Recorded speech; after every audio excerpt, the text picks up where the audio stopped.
चंपावत उपचुनाव में bumper voting, मतदाताओं में दिखा जबरदस्त उत्साह। सीएम धामी की किस्मत ईवीएम में कैद, 3 जून को होगी मतगणना।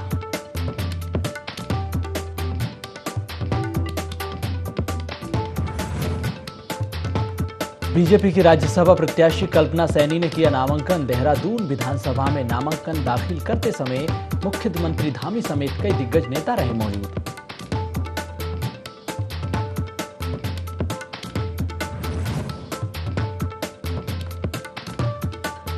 तंबाकू निषेध दिवस पर दून मेडिकल कॉलेज में कार्यक्रम। उत्तराखंड को तंबाकू मुक्त बनाने की शपथ। स्वास्थ्य मंत्री धन सिंह रावत की मौजूदगी में अंडमान निकोबार के उपराज्यपाल एडमिरल डी.के. जोशी ने दिलाई शपथ।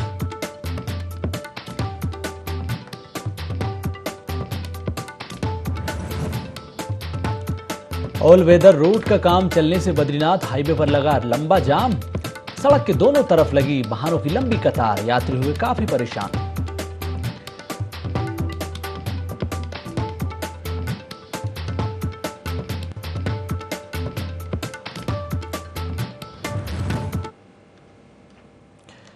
नमस्कार, देवभूमि लाइव देख रहे हैं आप। मैं हूं आपके साथ सोनू सेन। बीजेपी की राज्यसभा प्रत्याशी कल्पना सैनी ने देहरादून में अपना नामांकन दाखिल कर दिया है। उन्होंने विधानसभा सचिव मुकेश सिंघल को अपना नामांकन पत्र सौंप दिया है। इस मौके पर सीएम पुष्कर सिंह धामी समेत बीजेपी के कई वरिष्ठ नेता मौजूद रहे हैं। कल्पना सैनी के नामांकन के वक्त सांसद रमेश पोखरियाल निशंक, नरेश बंसल, इसके अलावा केंद्रीय मंत्री अजय भट्ट, राज्य के कैबिनेट मंत्री सुबोध उनियाल और धन सिंह रावत के साथ ही प्रेमचंद अग्रवाल भी मौजूद रहे हैं। बता दें कि देश के 15 राज्यों की 57 राज्यसभा सीटों के लिए आज नामांकन का आखिरी दिन था। 10 जून को इन सीटों पर चुनाव होना है और जुलाई में हो रहे राष्ट्रपति के चुनाव के लिए राज्यसभा की इन सीटों पर हो रहा चुनाव काफी महत्वपूर्ण माना जा रहा है।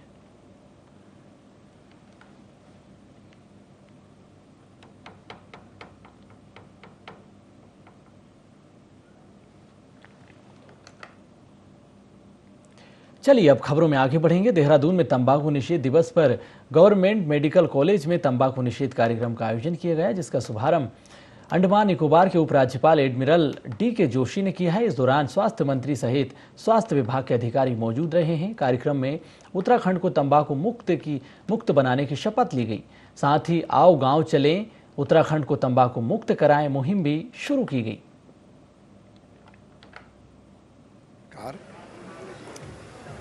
पूरे प्रदेश में पूरे साल भर जो है एक अभियान चला रही है कि हम गांव में भी, स्कूलों में भी, सार्वजनिक स्थलों में भी जो है तंबाकू और मद्य निषेध का जो है कैसे उस पर प्रतिबंध लगाया जाए। लोगों से जो है अवेयरनेस के कार्यक्रम हम लोग चलाने वाले हैं। और आज चूँकि एक राष्ट्रीय प्रोग्राम था और इसलिए हमने सभी कॉलेज और स्कूलों में आज कार्यक्रम किया है। लाखों बच्चों ने और अभिभावकों ने आज इसमें शपथ ली है। लेकिन एक पूरे साल भर हम इस कार्यक्रम को चलाने जा रहे हैं। 2024 तक उत्तराखंड को टीबी मुक्त राज्य बनाने का भी हमने संकल्प लिया है, क्योंकि प्रधानमंत्री जी चाहते हैं कि पूरा देश टीबी मुक्त हो जाए। और तंबाकू के लिए हम एक बड़ा अभियान चला रहे हैं। इसमें प्रत्येक ब्लॉकों में 2-2 गाँव को भी चिन्हित किया जा रहा है कि ताकि वो जो है तंबाकू रहित हो जाए। मैं समझ रहा हूँ, जैसा कि माननीय मंत्री जी ने बोला था, जो आप कह रहे हैं प्रचलन बढ़ता चला जा रहा है, मैं समझता हूँ कम हो रहा है। नई युवा पीढ़ी, आप लोगों की पीढ़ी हम लोगों की पीढ़ी से अलग है और ये मेरा खुद का भी पर्सनल ऑब्जर्वेशन है। इसका मतलब ये नहीं है कि समस्या जा चुकी है, लेकिन जाने के रास्ते पर है।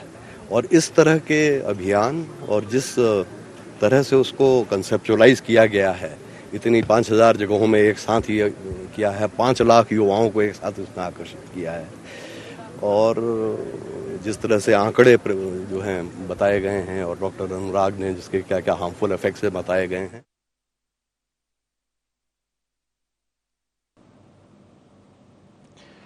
प्रधानमंत्री नरेंद्र मोदी ने गरीब कल्याण सम्मेलन कार्यक्रम में केंद्रीय योजनाओं का लाभ लेने वाले हितग्राहियों से वीडियो कॉन्फ्रेंसिंग के जरिए बात की है।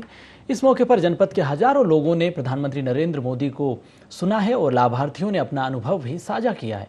स्वतंत्रता संग्राम सेनानी चिंद्रिया लाल को जिला अधिकारी अभिषेक रुहेला और जिला पंचायत अध्यक्ष समेत सभी ब्लॉक प्रमुखों ने शाल ओढ़ाकर सम्मानित किया है। साथ ही सभी ने गंगा को स्वच्छ रखने की शपथ ली है। चलिए खबरों में आगे बढ़ेंगे। आपको बता दें कि चंपावत उपचुनाव में कांग्रेस प्रत्याशी निर्मला गहतोड़ी ने मुख्यालय के बूथ में मतदान किया है। कांग्रेस भाजपा पर हमलावर भी दिखी है। बूथों में कांग्रेस प्रत्याशी निर्मला गहतोड़ी ने अपना भाजपा पर निशाना साधा। उन्होंने बूथों में कांग्रेस एजेंट की एंट्री न कराने का आरोप लगाया है। डीएम कार्यालय में धरना देने की चेतावनी भी उन्होंने दी है।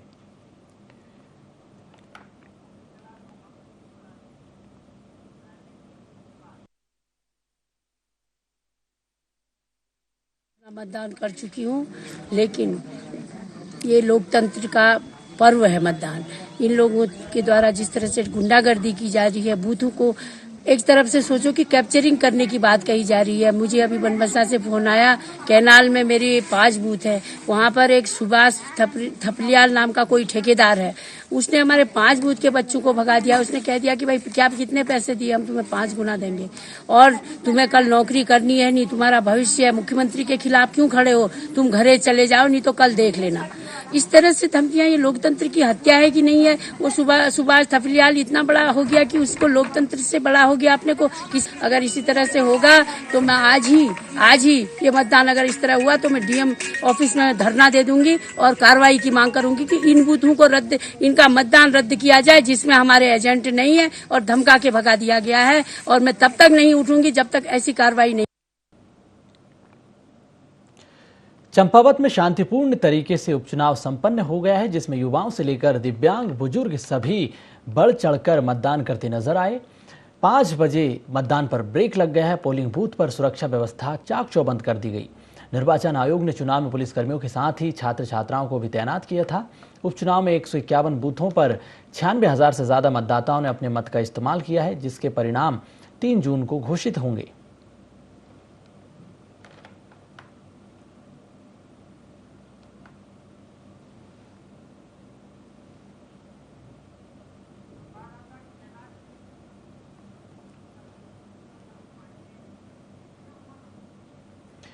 और इसी खबर पर हमारे साथ प्रिंसिपल कॉरेस्पोंडेंट कैलाश बिष्ट जुड़ चुके हैं।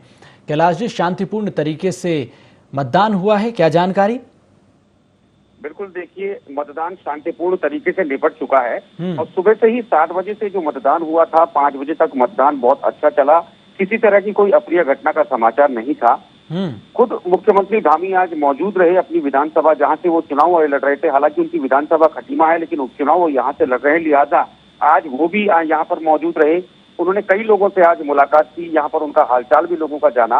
उसके अलावा अगर प्रशासन की बात की जाए, खासतौर पर निर्वाचन आयोग की, तो निर्वाचन आयोग द्वारा यहाँ पर जो इंतजाम किए गए थे, बेहतरीन इंतजाम देखे गए, क्योंकि कई ऐसे दिव्यांग थे, कई ऐसी बुजुर्ग महिलाएं थी जो चल फिर नहीं सक रहे थे। उनको लाने ले जाने के लिए यहाँ पर सुरक्षा बल, माफ कीजिएगा, पुलिसकर्मी यहाँ पर रखे गए थे। एनसीसी कैडेट्स यहाँ पर थे, छात्र छात्राओं की ड्यूटी यहाँ पर लगी हुई थी। और उसके अलावा जिस तरीके से जो खबरें कुछ आई थी कि कुछ वीवीपैट मशीन में दिक्कतें थी, तो फौरी तौर पर उनके लिए संज्ञान लेते हुए निर्वाचन आयोग ने वहां पर दूसरी मशीनों को वहां पर पहुंचाया ताकि किसी तरह की कोई दिक्कतें पेश न आए। और ओवरऑल कहा जाए तो बिल्कुल ये शांतिपूर्ण तरीके से मतदान हुआ और जो बढ़ चढ़कर लोगों ने हिस्सा लिया। कितना फीसदी मतदान हुआ है कैलाश जी? देखिए, फीसद अभी मालूम नहीं चल पाया है। कुछ देर बाद ये फीसद का आंकड़ा भी यहाँ पर सभी के सामने आ जाएगा। लेकिन जिस तरीके से अगर हम बात करें कि दोपहर तक 1 बजे तक अगर मैं बात करूं, दोपहर तक लगभग 45% जब मतदान हुआ था, तो जाहिर तौर पर यह अंदाजा लगाया जा सकता है कि 60% से ज्यादा मतदान होने की उम्मीद इस वक्त जताई जा रही है।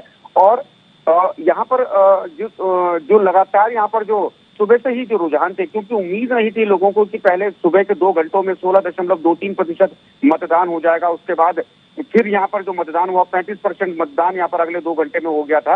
उम्मीद नहीं थी, लेकिन जिस तरीके से यहाँ पर मौसम ने भी आज साथ दिया है और 90 वर्ष से ऊपर की महिलाएं, खासतौर पर जो बुजुर्ग थी, वो यहाँ पर वोट देने आ रही थी, तो जाहिर तौर पर कहीं ना कहीं लोगों के मन में था कि इस लोकतंत्र के पर्व पर उनको अपने मतों का इस्तेमाल जरूर करना चाहिए। और देखा भी आज गया, जो जितनी 151 जो बूथ थे, 151 बूथों में यही स्थिति यहाँ पर देखने को मिली थी कि लोगों की भीड़ लगातार थी, लोगों में उत्साह लगातार था। चाहे वो नए वोटर्स हो जिन्होंने पहली बार आज मतदान किया, चाहे वो महिलाएं हो, यहाँ पर पुरुष हो या फिर बुजुर्ग हो, हर कैटेगरी हर वर्ग के लोग आज यहाँ पर मौजूद थे। जिन्होंने अपने मतों का अच्छे से इस्तेमाल किया और वोट दिया, और यही वजह थी कि जो वोटों का जो प्रतिशत आज देखा गया वो काफी अनुकूल था। जी बिल्कुल, मतदान के दौरान हमने ये भी देखा कि सीएम धामी बड़े ही उत्साहित नजर आए हैं। उन्होंने भी मतदान से ठीक पहले मतदाताओं से अपील की कि अपने मत का उपयोग जरूर करें। बिल्कुल, देखिए यहाँ पर मुख्यमंत्री चूंकि वो खुद यहाँ से प्रत्याशी थे, जाहिर तौर पर अंदर भले ही यहाँ पर थोड़ी बहुत टेंशन तो जरूर होती है, क्योंकि प्रत्याशी हैं, चुनाव है, और पहला चुनाव जिस तरीके से वे हार गए थे तो जाहिर तौर पर कई तरह की दिक्कतें मन में होती हैं, सवाल होते हैं। लेकिन हाँ, आज वो लोगों के बीच पहुंचे, उन्होंने लोगों से बातचीत भी की, उन्होंने लोगों से यही आह्वान किया है कि लोकतंत्र का जो पर्व है, इस पर्व में ज्यादा से ज्यादा लोगों को सम्मिलित होना चाहिए, अपने लोगों को, इन लोगों को मतों का अपना इस्तेमाल जरूर करना चाहिए, क्योंकि जब आप लोकतंत्र को मजबूत बनाते हैं तभी सशक्त लोकतंत्र बनता है, और जब सशक्त लोकतंत्र बनेगा तो जाहिर तौर पर एक अच्छी सरकार बनती है, अच्छी पहल होती है। और मुख्यमंत्री जिस तरीके से अगर चुनाव अगर जीतते हैं 3 तारीख को, क्योंकि 3 तारीख को नतीजे आने हैं, तो जाहिर तौर पर इस क्षेत्र के लिए, इस विधानसभा के लिए जो घोषणाएं मुख्यमंत्री द्वारा की गई हैं वो ऐतिहासिक घोषणाएं हैं। टनकपुर एक शहर है जिसको चिन्हित किया गया है, यहाँ पर उसका उच्चीकरण उस शहर का होना है, तो जाहिर तौर पर कई ऐसी योजनाएं हैं जिनको लेकर यह कहा जा सकता है कि अगर मुख्यमंत्री यहाँ से अच्छी वोटों से अगर चुनाव जीतते हैं तो निसंदेह यहाँ पर जो विकास की बात जो सरकार कर रही है उसमें विकास जरूर होगा, इसमें कोई दो राय नहीं। कैलाश जी, कई बूथों पर देरी से मतदान शुरू होने की भी खबरें सामने आई कि ईवीएम में भी गड़बड़ी की शिकायतें मिली है कई बूथों पर, क्या? देखिए, मैंने आपको जैसे बताया कि कुछ शिकायतें जरूर थी, 16 से 17 18 के लगभग ऐसी ईवीएम मशीन थी जिनमें कुछ दिक्कतें थी। इसीलिए निर्वाचन आयोग के जो मुख्य अधिकारी हैं और खासतौर पर जो जिलाधिकारी हैं चंपावत के नरेंद्र भंडारी, वो आज खुद मौके पर थे, उनसे हमारी टीम लगातार संपर्क कर रही थी, वो जगह जगह दौरा कर रहे थे, कई बूथों में वो गए, उन्होंने खुद कर्मचारियों से बातचीत की, खुद कर्मचारियों को निर्देशित किया कि अगर इस तरह की कोई भी दिक्कतें पेश आती हैं तो उसको फौरन उसको निपटाया जाए। और जाहिर तौर पर क्योंकि मशीन है, मशीन में दिक्कतें आ सकती हैं, टेक्निकल फॉल्ट हो सकते हैं, इसमें कोई दो राय नहीं। तो इसको ये मशीन दिक्कतें आई जरूर, लेकिन इन दिक्कतों को तुरंत निपटाया भी इस वक्त अधिकारियों द्वारा गया। तो कुल मिलाकर ये कहा जा सवाल सकता उठाए है हैं कैलाश जी, विपक्ष ने भी टेक्निकल तकनीकी खराबियों पर भी सवाल उठाए विपक्ष ने। देखिए, जाहिर तौर पर देखिए इस वक्त दो मुख्य चेहरे चुनावी मैदान में है। निर्मला गहतोड़ी की बात करें वो कांग्रेस से प्रत्याशी, और सीएम धामी की बात करें वो इस वक्त बीजेपी से प्रत्याशी हैं। तो पक्ष और विपक्ष, आरोप और प्रत्यारोप, ये एक दूसरे के समकक्ष हैं, ये लगने जरूरी है। विपक्ष जहां भी रहेगा वो पक्ष पर आरोप लगाता है, और पक्ष जहां भी रहेगा वो विपक्ष से अपने आप को डिफेंड जरूर करता है, इसमें कोई दो राय नहीं है। विपक्ष को, क्योंकि यहाँ पर देखिए कांग्रेस ने जिस तरीके से पहले माहौल बनाया था, तो कांग्रेस का साफ तौर पर यह कहना था कि एक बार फिर से जैसे खटीमा में मुख्यमंत्री धामी को हराया भुवन कापड़ी ने, उसी तरीके से निर्मला गहतोड़ी भी इस वक्त मुख्यमंत्री को हराएंगी। लेकिन आज सबसे चौंकाने वाली बात ये रही कि जहां निर्मला गहतोड़ी आज घूम जरूर रही थी, लोगों से मिल भी रही थी, वो भी लोगों से आह्वान कर रही थी कि अपने मतों का इस्तेमाल आप जरूर कीजिए, लेकिन कांग्रेस के जो बड़े दिग्गज नेता थे, पिछले 2 या 3 दिनों की मैं बात करूं तो 2 या 3 दिनों से कांग्रेस का कोई भी बड़ा दिग्गज नेता वहां पर नहीं था। तो कुल मिलाकर ये कहा जा सकता है कि जो बातें हम कह रहे थे, पहले भी हमने इस बात को दोहराया था कि निर्मला गहतोड़ी को जब मुख्यमंत्री के आगे खड़ा किया था तो साफ तौर पर ये एक सुर्खियां बनी, ये खबर की कांग्रेस ने वॉक ओवर यहाँ पर दे दिया है कहीं ना कहीं बीजेपी को, और आज भी वही स्थिति नजर आई। और जिस तरीके से लोगों का जो रुझान मैं आपको कह रहा हूँ, क्योंकि देखिए एक साइकोलॉजी होती है कि जब भी कोई मुख्यमंत्री, जो खासतौर पर सिटिंग मुख्यमंत्री चुनाव लड़ता है तो जनता उस ओर अग्रसर होती है। हालांकि वोट जनता ने किस ओर दिया होगा वोट जनता बेहतर जानती है, लेकिन ये साइकोलॉजी है, और इसी साइकोलॉजी के चलते भले ही इस वक्त लोग आज उत्साहित नजर आए, तो जाहिर तौर पर निर्मला गहतोड़ी के अंदर कहीं ना कहीं। बिल्कुल कैलाश जी, बहुत धन्यवाद तमाम जानकारी के लिए। चार धाम यात्रा पर ऑल वेदर रोड परियोजना का काम चल रहा है, लेकिन परियोजना का कार्य बहुत ही धीमी गति से चल रहा है। कंपनी के अधूरे कार्यों को देखते हुए चार धाम यात्रियों को भारी परेशानी उठानी पड़ रही है। अधूरे कार्यों के चलते रुद्रप्रयाग बद्रीनाथ राष्ट्रीय राजमार्ग पर तिलनी के पास काफी देर तक जाम लगा रहा, जिससे काफी लोग परेशान होते नजर आए हैं। लंबी लंबी कतारें वाहनों की सड़क पर देखी गई। सड़क के दोनों तरफ वाहनों की कतार लंबी होने की वजह से यात्रियों को घंटों तक धूप में रुकना पड़ा।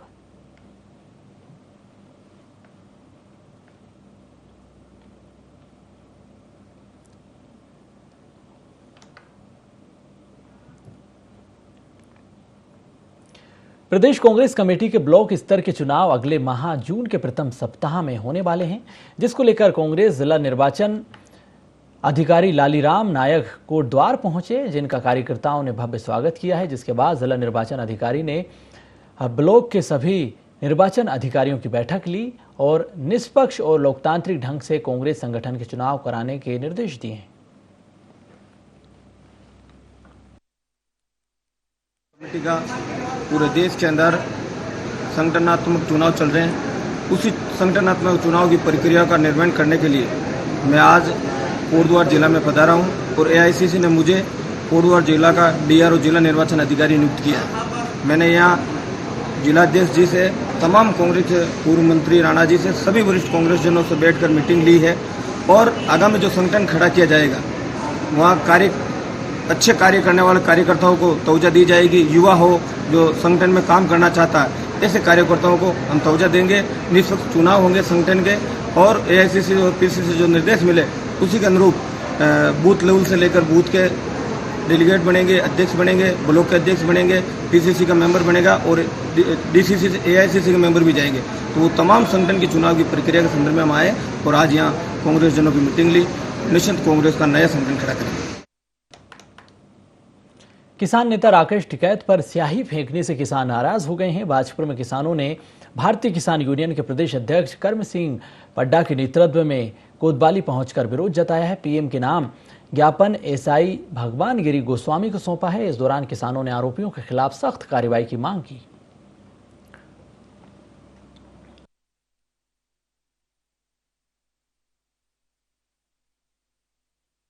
टिकैत साहब के साथ उसकी हम परजोर निंदा करते हैं। सारी तहसीलों में आज हम ज्ञापन दे रहे हैं, थानों में दे रहे हैं, हम डीएम साहब के पास जा रहे हैं, वहाँ भी उनको ज्ञापन देंगे। ये जो घटना हुई है ये सरकार की मिलीभगत से हुई है।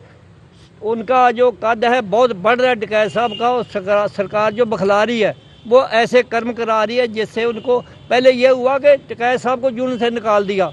ये चर्चा बहुत हुई है, कौन निकालने वाला, खुद वो मुख्तियार हैं, उनको कौन निकालने वाला यूनियन से। अगर पाकिस्तान का ये कह दे प्रधानमंत्री कि मैंने अमेरिका के प्रधानमंत्री को निकाल दिया है तो मानने वाली बात है। ये शोशा बहुत चला है। लोग पूछ रहे हैं कि टिकैत साहब को निकाल दिया। पूरी दुनिया में शाये हुए हैं टिकैत साहब और 73 मुल्कों में टिकैत साहब के हमारी यूनियन है और पूरे हिंदुस्तान में हमारी यूनियन चल रही है। कौन टिकैत को निकालने वाला है, कोई नहीं अभी तक पैदा हुआ। विश्व तंबाकू निषेध दिवस पर कर्णप्रयाग में स्कूली बच्चों ने रैली निकालकर तंबाकू को छोड़ने का संदेश दिया है। साथ ही प्रतिज्ञा ली कि वे जीवन में कभी भी तंबाकू का सेवन नहीं करेंगे। स्कूली बच्चों ने कहा कि आम लोगों को नशे से दूर रहना चाहिए, क्योंकि नशे से शरीर ही नहीं बल्कि समाज भी खराब होता है। नशे को छोड़कर हम नशा मुक्त समाज बना सकते हैं, नशा मुक्त भारत का निर्माण कर सकते हैं।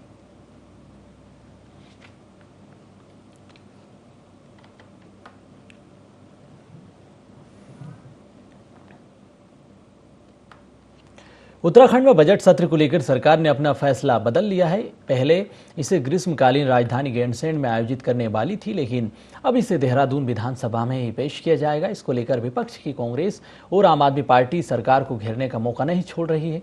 आपको बता दें कि जोश सिंह बिष्ट ने सरकार पर हमला बोला है। कहा कि सरकार अनर्गल घोषणाएं करती है, सरकार को गैरसैंण में खर्च का हिसाब देना चाहिए।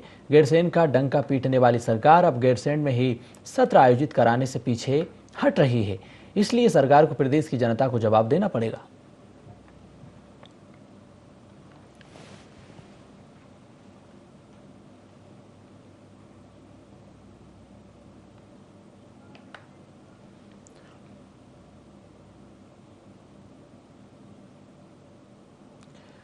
जनपद उधम सिंह नगर के जसपुर क्षेत्र के चमन बाग में रहने वाले अर्पित चौहान ने संघ लोक सेवा आयोग में 20वीं रैंक हासिल कर कीर्तिमान हासिल कर दिया। आपको बता दें कि इससे पहले भी अर्पित सिविल सर्विस में 279 रैंक हासिल कर चुके हैं।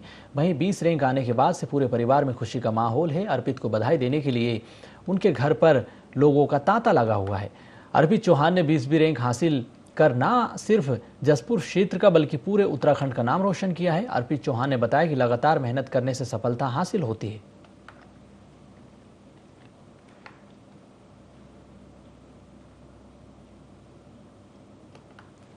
महसूस हो रहा है इस समय, क्योंकि पिछले साल से इम्प्रूवमेंट हुआ है और ये एक काफ़ी सालों से मेरा प्रयास था कि एक अच्छी रैंक यूपीएससी में आ सके, जो कि अब जाके सफल हुआ है। तो काफ़ी अच्छा लग रहा है और मैं यही कहूँगा कि आप देखते हैं आगे जो भी सर्विस में जो भी कुछ हो सकेगा वो किया जाएगा। सर, सेल्फ स्टडी मेरा मन तो ये है कि सेल्फ स्टडी पे फोकस किया जाए। कोई भी कोचिंग हो या कोई भी किसी के भी नोट्स हो, उनसे ज़्यादा अच्छी आपकी सेल्फ स्टडी होती है। तो बुक्स को फॉलो किया जाए और अपने नोट्स बनाए जाएं। और सेल्फ स्टडी का कोई रिप्लेसमेंट नहीं है, मेरा ये मानना है। जितने भी घंटे आपसे सेल्फ स्टडी हो सकती है, न्यूज़पेपर हो या बुक्स हो या जो कुछ भी हो, उस सब को आप कीजिए, मॉक टेस्ट दीजिए और एक स्ट्रेटजी के तहत काम करने की ज़रूरत है, क्योंकि सिलेबस बहुत ज़्यादा है तो उसमें आप कहीं खो ना जाएं। इसीलिए आपकी स्ट्रेटजी पहले दिन से क्लियर होनी चाहिए। हो सकता है कि 1-2 बार सफलता ना मिले आपको, पर अगर आपकी स्ट्रेटजी ठीक है तो देर से ही सही बट एग्ज़ाम आपका क्लियर हो जाएगा। बस बहुत ही अच्छा प्राउड का एक मोमेंट है मेरे लिए और मैं चाहती हूँ इसी तरह से ये भी और हमारे क्षेत्र के सभी बच्चे उन्नति करें और हमारे क्षेत्र का नाम रोशन करें। हल्द्वानी के बेस अस्पताल में विधायक सुमित हृदयेश ने अस्पताल का औचक निरीक्षण किया है। इस दौरान उन्होंने डायलिसिस वार्ड सहित सभी वार्डों का निरीक्षण किया है। यहां पर भर्ती मरीजों से भी बातचीत की है, उनका हालचाल जाना है। तीमारदारों से हॉस्पिटल में मिल रही सुविधाओं और कर्मचारियों की जानकारी लेने के बाद विधायक सुमित ने ओपीडी ब्लॉक, इमरजेंसी और फार्मेसी का भी निरीक्षण किया। अस्पताल में डॉक्टर्स और नर्सिंग स्टाफ की भारी कमी को लेकर सुमित ने अधिकारियों से भी बातचीत की है। हॉस्पिटल में स्वास्थ्य सुविधाओं को दुरुस्त करने के निर्देश दिए हैं।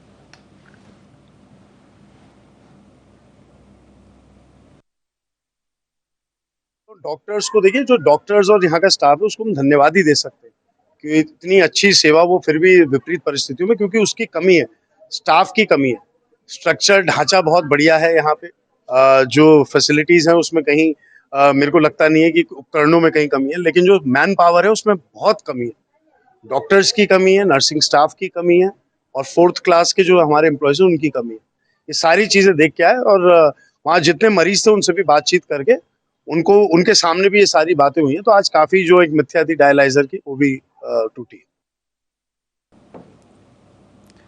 कृषि के क्षेत्र में काश्तकारों को आत्मनिर्भर बनाने और नरेंद्र नगर के बगतधार स्थित कृषि मंडी को सुव्यवस्थित तरीके से संचालित करने के मकसद से मंडी कार्यालय में मंडी समिति के अध्यक्ष वीर सिंह रावत की अध्यक्षता में एक बैठक हुई है। बैठक में उत्तराखंड कृषि मंडी समिति के उप निदेशक विजय थपलियाल, सचिव अजय डबराल और मंडी समिति के उपाध्यक्ष मौजूद रहे हैं। बैठक की अध्यक्षता मंडी समिति के अध्यक्ष वीर सिंह रावत ने की है। उन्होंने खास जोर दिया कि कृषि क्षेत्र में हो रही भारी प्रतिस्पर्धा के बीच काश्तकार अच्छी उपज पैदा करने के साथ ही उत्पादन का उचित व लाभकारी मूल्य कैसे प्राप्त कर सके।